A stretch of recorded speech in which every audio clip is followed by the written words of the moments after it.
好，一边是提关国防论胜，也毋过另外一边所来出现国安的问题，这是空军退伍的飞官苏俊廷，伊毋但是互中国甲吸收去，而且佫找后背，甲咱这因应中国战机的方案提起互中国。这当中甚至包括着战场运用，也佫有等等的机密资料。即马最高法院是照国安法，甲苏俊廷判刑2冬2个月。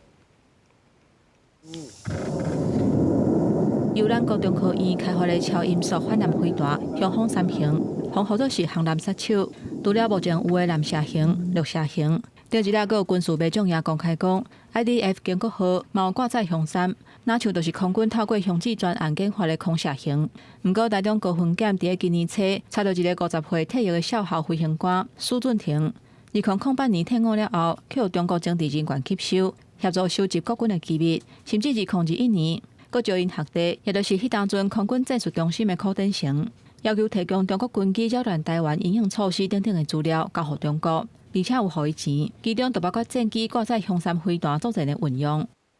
是不是会造成立即的影响？我个人会认为这个其实还是要看今天它这个飞弹它泄露了相关的是什么样的数据，可是它在空射型的这个雄3飞弹是不是有什么样的一个改进跟变化？这一点其实还是后续我们要再观察。那甚至是我们已经知道，已经有一些资料外泄，那我们是不是在一些部署跟使用，甚至是在性能上面，可以有一些新的调整？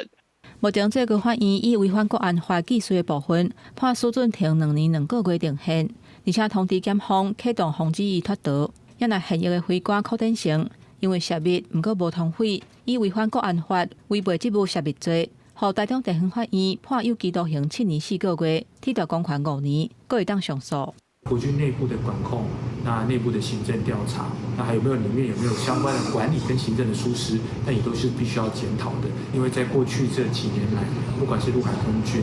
都有相关的泄密事件发生。那有许多